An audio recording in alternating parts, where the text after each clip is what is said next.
친구들 안녕. 반갑습니다. 역사 시간이 돌아왔어요. 자, 오늘은 32번째 시간입니다. 제목은 사림의 등장과 사화라고 하는 제목으로 수업을 할 거예요. 그래서 여러분들이 오늘은 내용이 조금 많다고 느껴질 수 있어요. 교과서에서는 비교적 짧게 다루고 있는 부분을 교과서에서 너무 줄여놔가지고 이제 그 내용들을 그 배경이랑 같이 썰을 풀다 보면은 내용이 많아집니다. 그래도 여러분이 그걸 듣고서 와 이거 다 암기해야 돼 이렇게 생각하지 말고 그냥 옛날 이야기를 듣는다고 생각을 하시고요.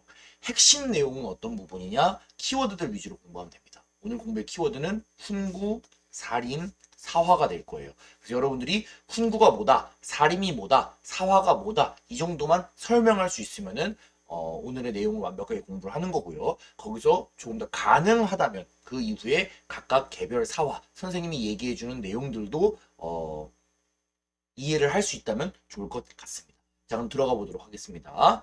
자, 오늘은 내용이 조금 많아요. 그래가지고 선생님이 표를 준비를 해봤습니다. 그래서 이렇게 여유가 되는 사람들은 스탑을 해놓고 표를 한번 그려보시고요. 태정태세, 문단세, 예성, 연중, 인명선까지 이제 그 기간 동안에 오늘의 스토리를 한번 정리를 해보았습니다. 그래서 이 표를 조금씩 보면서 이야기를 진행해 나가도록 하겠습니다. 자, 오늘의 키워드가 훈구, 사림, 사화라고 했는데 이것이 무엇인지 바로 한번 들어가 보도록 하겠습니다. 자, 조선이 처음에 건국되었을 때 조선의 건국을 주도해 나갔던 세력을 우리는 신진사대부라고 불렀습니다. 신진사대부는 고려 말에 권력을 갖고 있었던 권문세족과 대립을 했지요. 그리고 이 신진사대부는 결국에는 두 가지 세력으로 나뉘게 됩니다. 이성계와 함께 고려를 무너뜨리고 조선을 건국하려고 했던 급진파 사대부, 그리고 나는 이성계가 싫어, 나는 고려가 좋아, 영원히 고려에 충성할 거야 라고 했던 온건파 사대부. 이렇게 사대부가 두 개로 갈렸던 거 여러분들이 이미 이전에 공부한 적이 있을 겁니다. 뭐 대표적인 인물로 온건파 사대부로는 이 몸이 죽어주고 100번 고쳐주고 했던 정몽주를 예시로 들 수 있을 거고요. 급진파 사대부로는 조선을 디자인했던 정도전 같은 인물들을 우리가 들 수 있었던 거 기억을 하고 있을 겁니다. 자, 어찌되었든지 간에 이 급진파 사대부, 조선이 건국된 다음에 열심히 중앙에 진출했겠죠. 그래서 태정태세 문단세의 시간을 겪는 동안 중앙에서 열심히 일을 했을 겁니다. 그리고 이 중에 일부 세력들은 어떻게 되냐? 세조가 왕위에 오르는데 세조를 도와줬습니다. 자, 우리 세조가 왕이 오를 때 정상적인 방법으로 오르지 않았던 것 전부 다 기억을 하고 있지요. 세조는 계유정난을 일으켜서 동생이었던 조카 단종, 동생이었더니 미안합니다. 자, 조카였던 단종을 몰아내고 왕위에 올랐던 사람이에요. 자, 이런 과정에서 세조를 도와줬던 사람들 역시 그 뿌리를 거슬러 올라가면 급진파 사대부일 겁니다. 자, 이 세조를 도와주는데 세조가 즉위하는데 공을 세웠던 이 급진파 사대부들의 후손, 그 뿌리를 이어나간 사람들이 결국에 어떻게 되냐? 세조의 공신이기 때문에 국가로부터 고위 관직들을 독점을 하게 되고요. 이후에 왕실과 혼인을 하게 되고요. 그 다음에 토지나 재산, 노비 이런 것들을 국가로부터 많이 받게 됩니다. 권력을 당연히 독점하게 되고요. 자, 결국에 이 사람들은 어떻게 되냐? 마치 신진사대부들이 처음에 자기가 비판했었던 권문세족 같은 스타일로 변화하게 되는 거예요. 그래서 우리는 조선 초기에 급진파 사대부가 나중에 세조 이후가 되면 어떻게 변화한다라고 볼 수 있냐? 뭐라고 이 용어를 뭐라고 부르냐? 훈구라고 부르게 됩니다. 자, 훈구라고 하는 용어 자체는 사실 나쁜 용어는 아니에요. 훈은 여러분 공을 세운 사람 가슴에 달아주는 걸 훈장이라고 하잖아요. 그래서 많은 공을 세우고 오랫동안 옛날부터 많은 오랫동안 공을 세운 그런 훌륭한 신하들을 훈구라고 불렀는데 우리는 역사 용어로는 딱 이 시기에 이제 조선이 세워지고 나서 조선 정치에 참여했던 인물들이 시간이 지나면서 약간 변질되었다라고 할까요? 좀 기득권이 되면서 안 좋은 모습을 보였던 녀석들을 우리가 훈구 세력이다 이렇게 정리를 할 수 있을 것 같습니다. 오해하면 안 되는 게 모든 급진파 4대부가 다 훈구파가 된 건 아니에요. 급진파 4대부에도 이런 사람 저런 사람들이 있을 거예요. 그런데 그 사람들 중에서 세조가 왕에 도움이 될 때 도움을 줬고 그로 인해서 공신이 되어서 막강한 권력을 획득했던 인물들을 우리가 훈구라고 부를 겁니다. 자, 이 훈구파가 계속해서 세조 이후에 권력을 잡기 시작을 합니다. 그리고 이거를 부담스럽게 여겼던 사람이 누구냐? 바로 성종이에요. 성종은 훈구파를 견제하고 싶었어요. 그래서 훈구파 이외에 색다른 정치 세력이 없을까 고민을 해보니까 고개를 어디로 돌리게 되었냐. 훈구의 뿌리였던 급진파 사대부가 아니라 아예 조선이 건국될 때 조선의 건국에 참여하지 않았던 온건파 사대부들의 후손들에게 그 시야를 돌리게 된 거죠. 자, 온건파 사대부들은 급진파 사대부들과 다르게 조선이 건국되었을 때 조선의 거기에 참여하지 않고 조선의 건국에 참여하지 않고 중앙에 진출하지 않은 채 지방에 계속해서 거주했습니다. 그럼 지방에서 이 사람들은 뭐 했냐? 정치를 하는 대신 자기들이 관심 있던 성리학을 계속해서 연구를 합니다. 자, 그러면서 이 사람들이 무엇을 주장했냐? 크게 향촌 자치와 왕도 정치를 주장을 했습니다. 향촌 자치가 무엇이냐?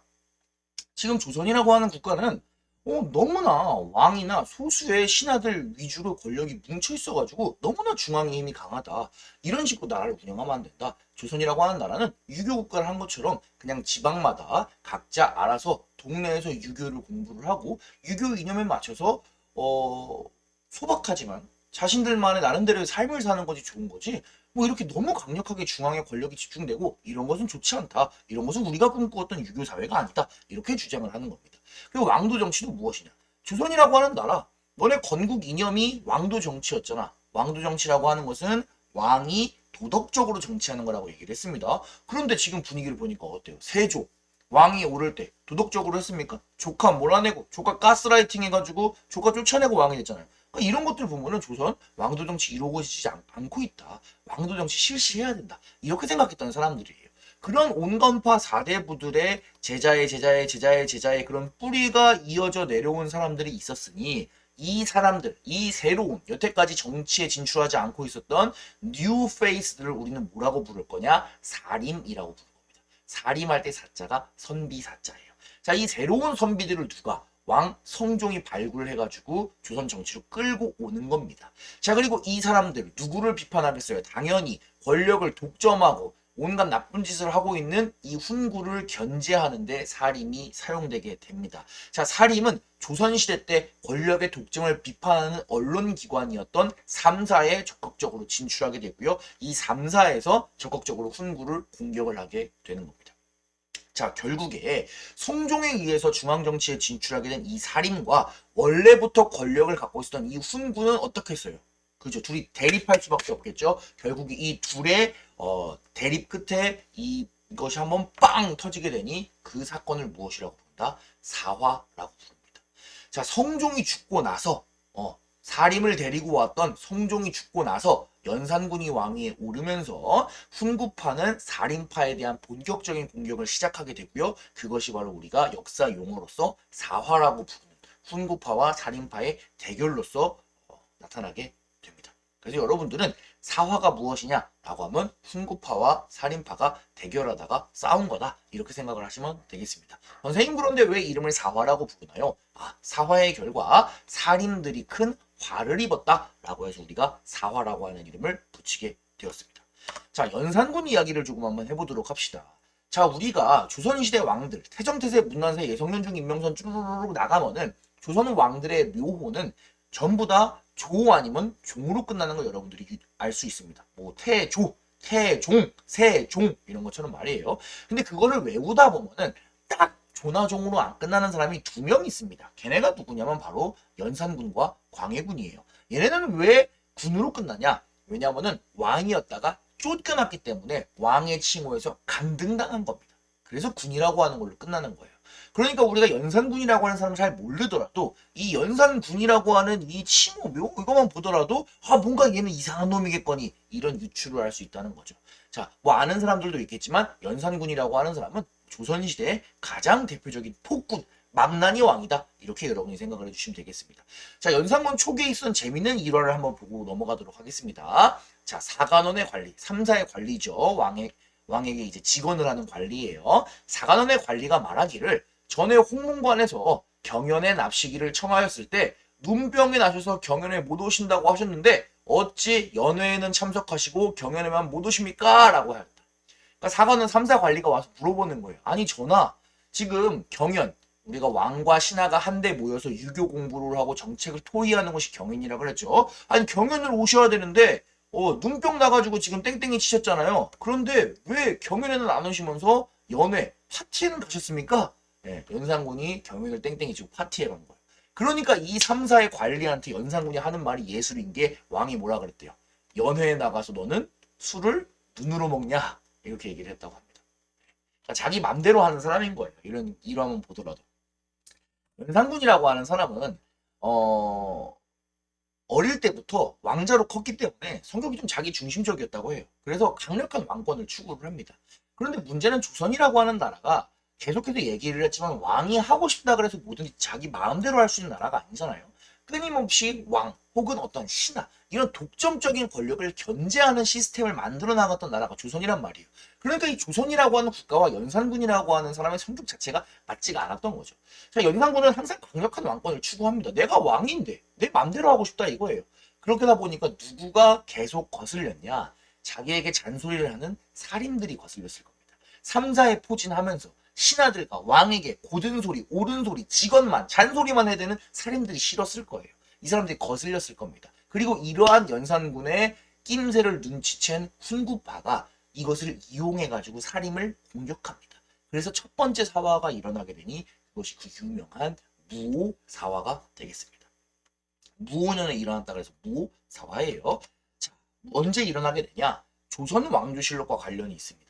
조선 왕조실록 모르는 친구들도 있으니까 설명을 해줄게요. 자, 조선시대 때 만들어진 역사책인데 조선 왕조실록은 어떻게 만드는 거냐? 앞에 있던 왕이 죽으면 뒤에 있는 왕 때 앞에 있었던 왕에 있었던 많은 기록들을 다 총 정리를 해서 그렇게 해서 만드는 국가의 공식 역사책이 조선 왕조실록이에요. 그러니까 이제 지금 연산군 때니까 연산군 앞에 왕이었던 성종실록을 만드는 과정이었겠죠. 자, 성종실록을 만드는 과정에서 역사를 담당하는 관리 중에 한 명이었던 김일손이라고 하는 사림 출신의 사대부가 한 명 있었습니다. 자, 이 김일손이라고 하는 사람이 글을 막 수집을 해요. 글을 막 수집을 하다 보니까 자기의 스승이었던 김종직, 역시 사림이겠죠. 김종직이라고 하는 사람이 쓴 글이 있었어요. 이 글이 조의제문이라고 하는 글인데, 글을 아주 잘 썼어. 그래서 이 글을 어떻게 한다? 성종실록에 싣고자 했습니다. 자, 이 조의제문이라고 하는 글은 무엇이냐? 조의를 표하는 겁니다. 죽은 사람에게 조의를 표하는 거예요. 누구에게? 의제라고 하는 황제에게 조의를 표하는 글, 이 조의제문입니다. 여러분 기억이 잘 안 나겠지만 세계사 시간에 배웠던 진나라가 망하고 이제 한나라가 등장하는 과정에서 초나라의 항우와 한나라의 유방이 싸울 때 등장했던 항우라고 하는 인물이 있습니다. 초안지에 등장하는 인물이에요. 기억 잘 안 나겠지만 배웠어요. 자, 이 항우가 원래 모시고 있던 황제가 의제라고 하는 사람이 있었어요. 그런데 항우가 이 의제를 죽여버립니다. 왜? 자기가 황제를 하고 싶은 마음이 있었기 때문에. 자, 이 김종직이라고 하는 사람이 이 중국의 의제라고 하는 사람이 어느 날 꿈에 나온 거예요. 그래서 이 의제를 꿈에 만나고 나서 보니까 너무 의제가 안타까운 거야. 그래서 이 의제에게 조의를 표하는 글을 썼는데 그게 조의제문이고 이 글이 참 괜찮아서 김일손이라고 하는 제자가 이것을 실록에 실으려고 했다. 뭐 겉보기에는 아무 문제가 없는 일이죠. 조의제문이라고 하는 내용도 중국 이야기잖아요. 그런데 훈구파가 보기에는 이 조의제문 잘 뜯어다 보면은 이거 살임을 걸고 넘어질 만한 건덕지가 있는 거예요. 자, 이 조의제문의 구도가 뭐예요? 억울하게 항우에게 죽임을 당한 의제를 불쌍하게 생각하는 거잖아요. 자, 연산군 이거 읽고 나서 어떻게 생각했냐? 야, 살인, 너네 이거 글 나쁜 항우한테 죽은 불쌍한 의제 얘기하는 거 아니지? 이거 비꼬아서 표현하는 거지. 돌려각이지. 이거 나쁜 세조한테 죽은 불쌍한 단종. 이거 내 조상인 나의 아버지의 아버지의 아버지인 세조 욕하는 거 아니야?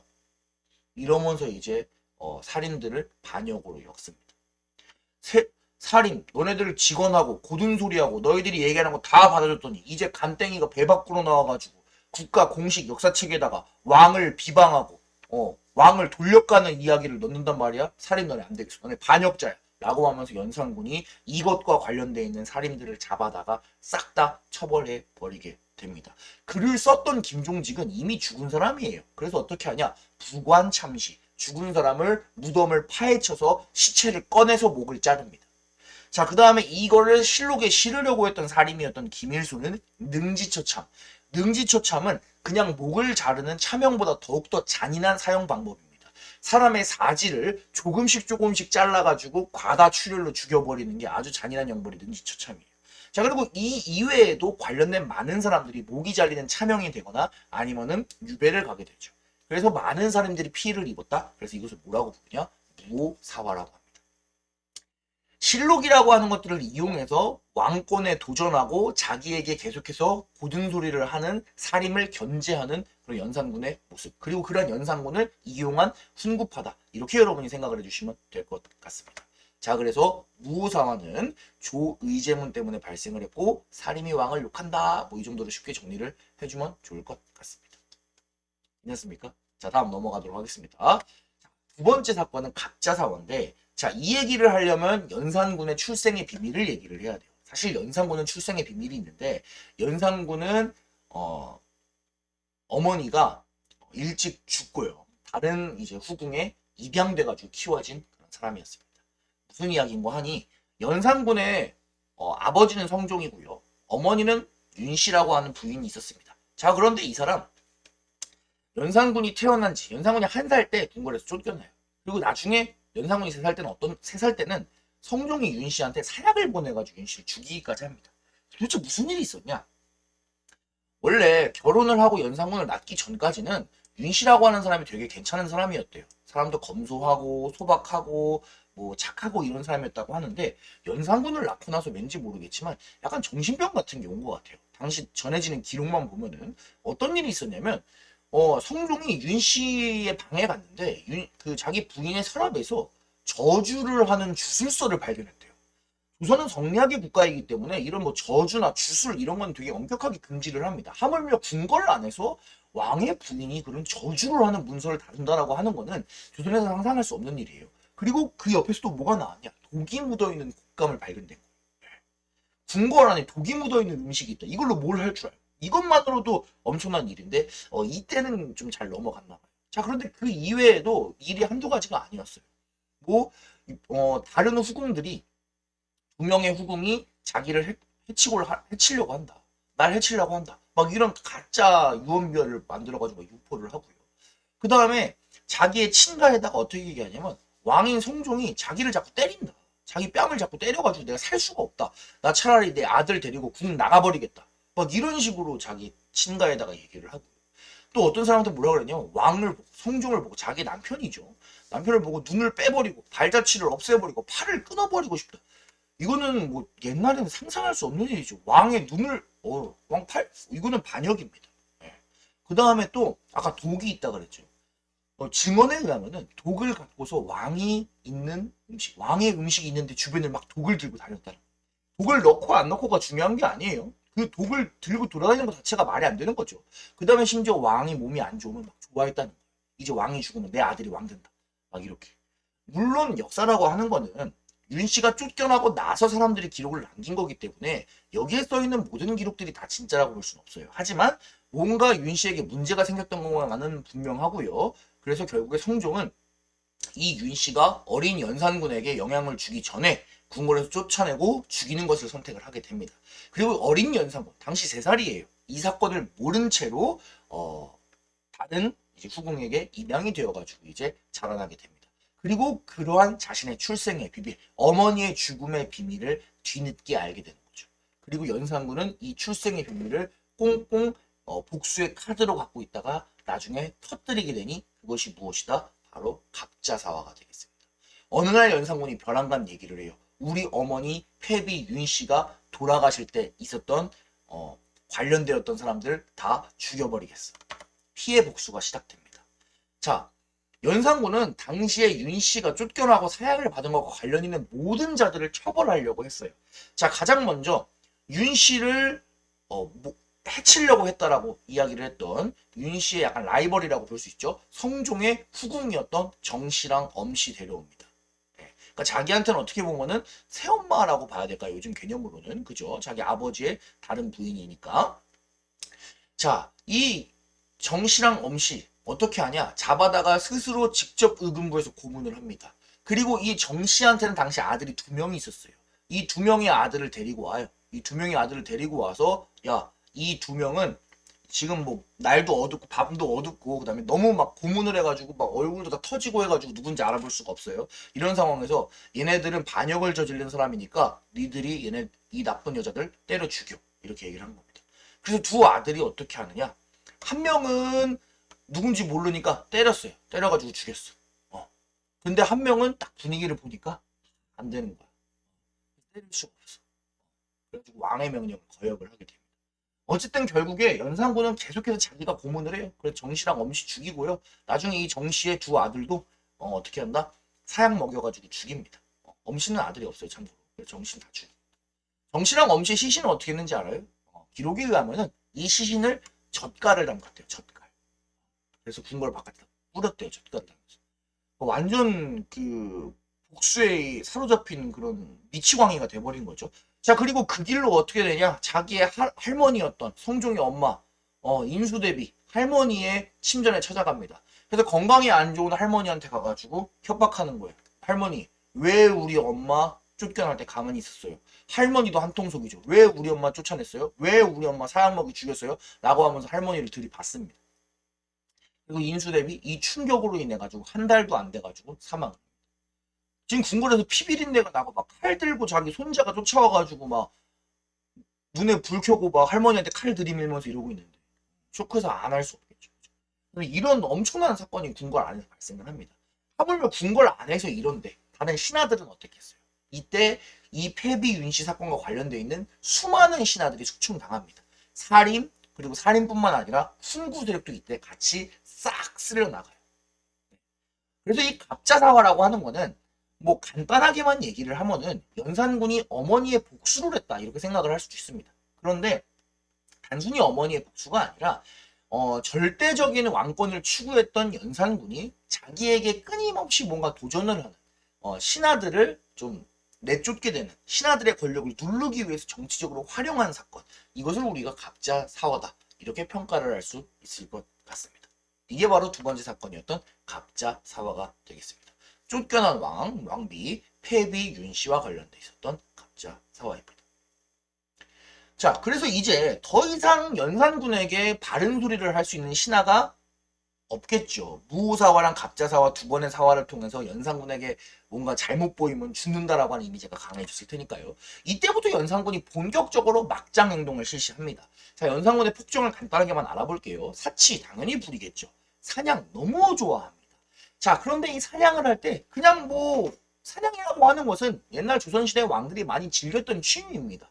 그리고 사냥을 하면은 이게 스포츠 같은 거기 때문에 왕의 신체를 단련할 수 있기 때문에 사실 매우 좋은 거예요. 너무 과하게 안 하면. 근데 문제 연산군 너무 과하게 했어요. 어느 정도로 과하게 했냐? 자기 사냥하는데 방해된다고 백성들의 집을 밀어버리고 거기서 사냥을 합니다. 그리고 백성들 여기 못 들어오게 그 백성들 있던 땅에다가 막 금지하는 표시 같은 거 세워가지고 자기 사냥처럼 만들어버려. 아주 미친놈이라고 볼 수 있어요. 자, 거기다가 두 번째 여색을 매우 밝힙니다. 자, 당시 조선 왕조실록에 있는 기록을 한번 읽어볼게요. 왕이 음탕이 날로 심하여서 매번 먼 친척 및 선왕의 후궁을 모아 왕이 친히 술을 마시게 하며 신하의 아내 중에도 마음에 드는 사람이 있으면 누구의 아내인지를 비밀스럽게 알아보게 해서 외워두었다가 궁궐에 묵게 해서 밤에 강제로 간음하며 낮에도 그랬다. 강제로 간음한다는 것은 이제 겁탈한다라고 하는 의미입니다. 그러니까 이게 조선 왕조실록, 조선의 공식 역사책인 조선 왕조실록에 이런 글이 써 있는 거예요. 그러면 실제로는 얼마나 많은 그런 차마 입에 담을 수 없는 그런 음란한 행위를 했다는 거 아니겠습니까? 예, 그런 왕이 연산군이었습니다. 자, 여러분 흥청망청이라고 하는 단어를 들어본 적 있을 거예요. 흥청망청이 뭐예요? 막 사치를 부리고 막 제멋대로 살다가 망하는 게 흥청망청이잖아요. 사실 이 흥청망청이라고 하는 단어도 연산군 때에서 왔습니다. 자, 연산군은 전국의 채홍사라고 하는 관리를 파견을 합니다. 근데 이 관리는 뭐 지방을 다스리는 지방관이 아니라 지방에 가서 뭘 했냐? 연산군이 좋아할 법한 어떠한 여성들을 이제 뽑아서 서울로 데려오는 겁니다. 자, 연산군은 이 채홍사가 뽑아온 여성들을 모아가지고 약간 뭐라고 해야 될까요? 자기랑 같이 노는 그런 여성 팀을 만든 거예요. 말하자면 수백 명 정도의. 그리고 이 사람들을 뭐라고 불렀냐? 흥청이라고 불렀어요. 그래서 사람 맨날 흥청들이랑 노는 거예요. 그래서 사람들이 이걸 보면서 흥청이랑 놀다가 망한다 그래서 흥청망청이라고 하는 말이 이때 조선시대 때부터 나와서 지금까지 쓰여지고 있는 겁니다. 참 대단한 인물이 아닐 수 없어요. 자, 세 번째, 신하들의 직언을 금지시킵니다. 자, 신하들에게 이게 가슴팍에다가 약간 명찰 같은 것들을 메고 다니게 했어요. 그것을 이제 신원패라고 하는 명찰 같은 걸 메고 다니게 했는데 거기에 중국에서 유래된 혓바닥 시, 설시라고 하는 그런 시를 써놨습니다. 그 시의 내용을 읽어줄게요. 입은 재앙을 여는 문이고 혀는 자신을 베는 칼이다. 입을 닫고 혀를 깊숙이 간직하면 어디서나 몸이 편하리라. 무슨 내용이에요? 너 입 다물어라. 나한테 고든 소리 하지 마. 이런 내용이죠. 그거를 여기 차고 다녔으니까. 신하들이나 주변에 있는 내관들이 연산군에게 바른 소리를 전혀 할 수가 없었겠죠. 목은 하나잖아요. 그죠? 자, 네 번째. 연산군이 한글 사용도 금지시킵니다. 진짜 대단한 사람이에요. 자, 연산군이 이렇게 막장 행동을 하니까 백성들도 연산군이 좋지 않은 왕이라는 걸 다 아는 거예요. 그래서 당시에 한양 시내에 연산군을 욕하는 출처를 알 수 없는 익명의 그런 글들이 막 나붙었다라고 해요. 그 연산군 귀에도 들어갔겠죠. 백성들이 한자를 모르니까 한글로 막 연산군 욕을 쓴 거예요. 연산군이 나쁜 놈, 뭐 변태 자식, 뭐 나쁜 왕 꺼져라, 뭐 이런 식으로 썼겠죠. 그러니까 이 연산군이 너무 화가 나가지고 이거 안 되겠다 이거. 아예 백성들 글 못 쓰게 한글 금지시켜라고 해서 심지어 연산군이 한글을 금지시킨 적까지 있습니다.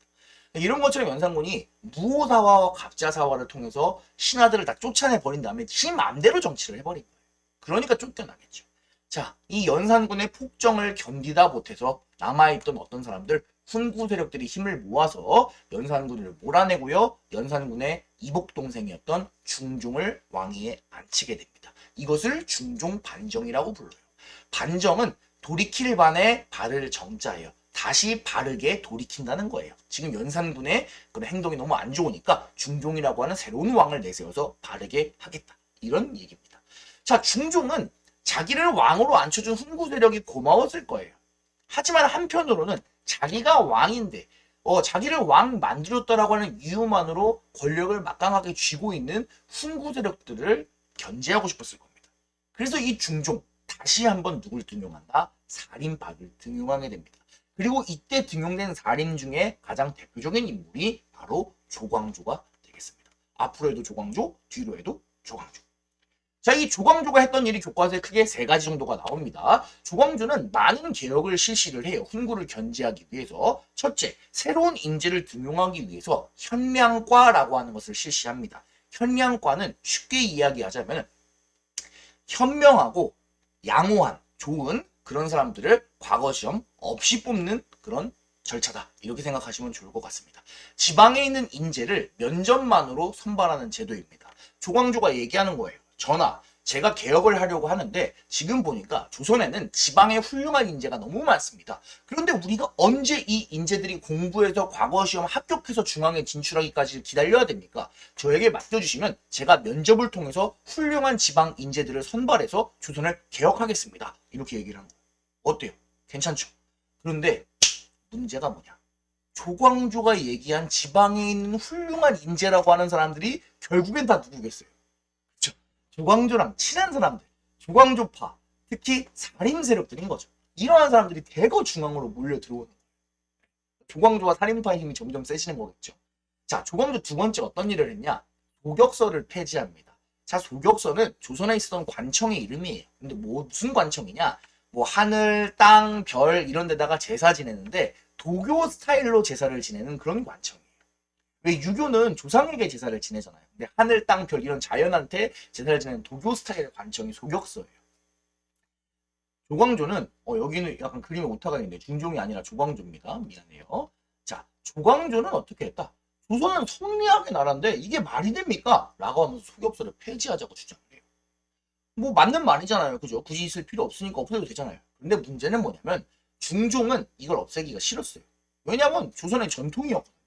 조선이 세워지고 나서 대대로 왕들이 이런 도교 스타일의 제사를 지내왔어요. 심지어 세종대왕, 그 훌륭한 세종대왕까지도 소격소에서 제사를 지냈어요.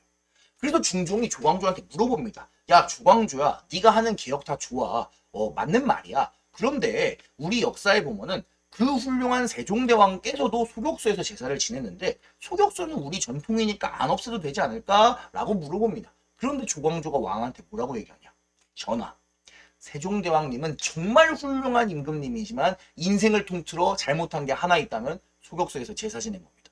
그건 세종대왕이 잘못했어요. 이렇게 얘기를 합니다. 조선의 가장 훌륭한 왕이었던 세종대왕까지도 임금 앞에 대고 그냥 비판을 해버리는 거예요. 그러니까 중종이 이때 딱 느꼈을 거예요. 아, 조광조 너무 선 넘는 거 아니야? 너무 바른 말 하라고 했지만 너무 자기가 맞는 것만 맞고 타협이 안 되는 거 아니야? 이런 생각을 했을 겁니다. 자, 조광조의 개혁 세 번째가 결정타입니다. 무엇이냐? 위훈을 삭제합니다. 무슨 말이냐? 위조되었다 이런 말 들어봤죠? 가짜, 거짓 위자예요. 훈은 훈장, 공훈 할 때 훈이에요. 무슨 말이냐? 중종이 왕이 될 때 도와줬던 훈구파들을 중종은 공신으로 임명을 해줬습니다. 그래서 공신 직위를 주었고요. 많은 땅, 많은 노비, 많은 돈 같은 것들을 주었습니다. 그런데 조광조가 보기에 이 공신들, 가짜들이 있다는 거예요. 117명 중에 76명은 활약 안 하고 이름만 넣은 거야. 그러니까 이 76명의 공신 직위를 박탈해야 된다고 얘기해요. 심지어 박탈을 합니다. 땅, 노비, 재산 다시 뺏어요.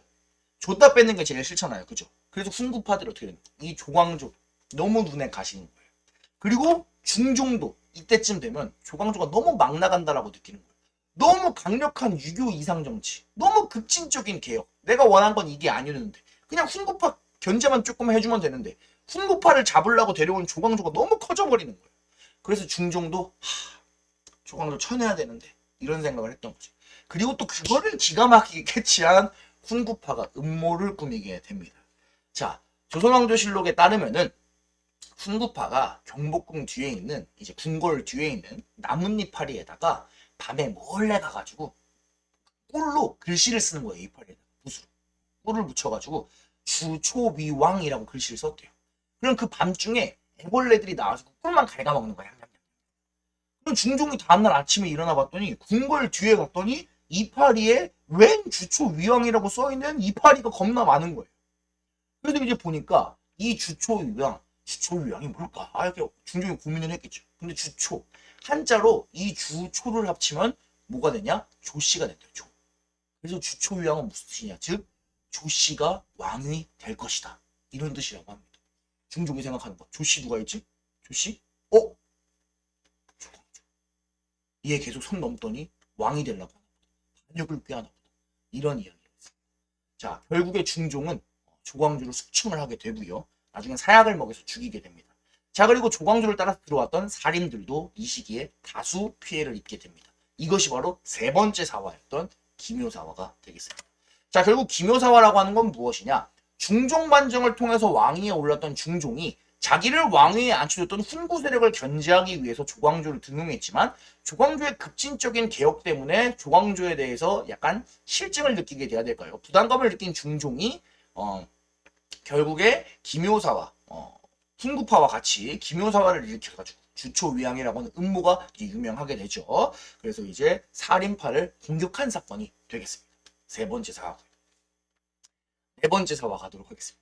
거의 다 왔어요. 자, 네 번째 사화는 중종의 가족 관계를 조금 봐야 돼요. 자, 중종도 부인이 여러 명 있는데 두 번째 부인으로 장경왕후라고 하는 사람이 있고요. 세 번째 부인으로 문전왕후라고 하는 사람이 있었어요. 자, 장경왕후 성이 윤씨였고요. 문전왕후도 공교롭게도 성이 윤씨예요. 자, 장경왕후 왕의 부인이다 보니까 이 장경왕후 윤씨의 뭐 오빠도 있을 거고 뭐 남동생도 있을 거고 친척도 있을 거 아니에요. 윤씨 성을 가진 그런 사람들이 모여가지고 세력을 형성하게 되는데 그 사람들을 우리는 장경왕후의 외척 대윤이라고 부릅니다. 예. 큰 윤씨들이 모인 큰 거라는 거예요. 대윤. 그리고 마찬가지로 문정왕후 쪽도 이 문정왕후 윤씨 쪽도 뭐 오빠도 있을 거고 남동생도 있을 거고 뭐 장인어른도 있을 거고 많잖아요. 그죠? 그런 사람들이 뭐가 세력을 형성했는데 이 사람들을 뭐라 그랬냐? 대윤에 반대돼서 소윤이라고 불렀습니다. 작은 윤. 예. 그래서 이 대윤과 소윤이라고 하는 왕의 중종의 외척 세력들이 나름의 세력을 형성하고 있었어요. 근데 이 둘이 사이가 안 좋습니다. 좋을 수가 없죠. 그죠? 왕은 가운데 한 명인데 부인이 다르니까. 그죠? 자, 근데 처음에는 중종이 죽고 누가 왕위에 올랐냐? 태정태세 분단세 여성 연중 인이죠. 그래서 인종이 왕위에 오릅니다. 당연히 누구의 권력이 셌을까요? 처음엔 대운의 권력이 셉니다. 그런데 문제가 뭐냐? 인종이 왕위에 오른 지 1년 만에 죽어요. 자, 그래서 결국에 임종 다음에 누가 왕이 되냐? 명종이 됐을 때 권력을 누가 잡게 된다? 소윤이 권력을 잡게 된다. 그리고 이 소윤과 대윤의 권력 다툼에서 소윤이 대윤을 제거해버립니다. 선생님, 그러면은 이거는 그냥 왕의 외척들끼리 자기들끼리 맞짱 뜬 거 아닌가요? 맞습니다. 그런데 문제는 뭐냐? 이 왕의 외척 간의 다툼에 누가 껴있었다? 사림 세력들이 같이 껴있었어요. 그래서 이때 사림들도 같이 많은 피해를 입습니다. 그래서 이 외척 간의 다툼을 우리가 뭐라고 부른다? 일사사화라고 부르게 됩니다. 정리하게 되면 외척 간의 다툼, 대윤과 소윤의 싸움에 사림도 껴가지고 많은 피해를 입은 것이 네 번째 사화였던 일사사화가 되겠습니다. 자, 정리하자면은 결국에 이 큰 네 번의 사화의 총 결론은 무엇이냐? 살림 세력들이 큰 피해를 보았다는 거예요. 자, 조선 초기에는 숨어 있다가 나중에 성종 때 등장했던 이 살인들, 중앙 정치로 진출을 하고 싶지만 끊임없이 훈구와 왕들의 권력의 그런 견제를 받아서 계속해서 큰 피해를 입었다. 이렇게 여러분이 정리를 해주시면 되겠습니다. 선생님, 그럼 그 큰 피해를 입은 사람들은 나중에 어떻게 되나요? 그거는 다음 시간에 우리가 선조 때 정리를 해보도록 하겠습니다. 자, 오늘 배운 내용을 한번 정리를 해볼게요. 자, 오늘은 살림의 등장과 사화라고 하는 제목으로 수업을 했어요. 조선을 처음에 세울 때는 신진 4대부들이 활약을 했죠. 급진파 4대부들이. 그런데 이들이 시간이 지나면서 약간 변질됐어요. 세조가 왕이 되는 걸 도와주면서 공신이 되어가지고 막강한 권력을 이용을 했죠. 이 사람들 우리가 뭐라고 불렀다? 훈구라고 불렀습니다. 그리고 이 훈구 세력을 견제하기 위해서 성종 때 등장하는 새로운 뉴 페이스들이 사림입니다. 자, 사림과 훈구는 서로를 견제하는 상황이에요. 그러다 보니까 이 둘이 빵 터지게 되는 게 무엇이다? 사화입니다. 사화에는 총 4가지 사화가 있고요. 연산군부터 중종, 그 다음에 인종, 명종을 거쳐서 총 4번이 일어나게 됩니다. 무호사화, 갑자사화, 기묘사화, 일사사화. 이 4가지 스토리를 여러분들이 막 암기할 필요는 없을 것 같아요. 실제로 교과서에서도 간략하게 내용만 나와 있지 이것을 풀 스토리를 설명하진 않았어요. 다만 선생님이 여러분이 교과서만 읽으면 무슨 말인지 모를 것 같아서 조금 오늘은 자세하게 옛날 얘기식으로 풀 스토리를 설명을 해줬으니까 이것도 그냥 같이 들어만 보면은 이해하기 좋을 거라고 생각을 합니다. 자, 그래서 오늘은 사화가 4번 발생해서 사림이 큰 피해를 입었다. 다음에 사림이 어떻게 될까? 뭐 이런 내용들 여러분이 고민하면 되겠습니다. 자, 이 이야기에 자꾸 매몰되면 안 돼요. 그러면은 큰일 납니다. 그게 아니라 오늘 핵심 단어 훈구, 사화, 사림이 무엇인지 잘 정리해 주시기 바랍니다. 그럼 여러분들 정말 긴 시간 수업 수고가 많았습니다. 그럼 우리는 다음 시간에 만나요. 친구들 안녕.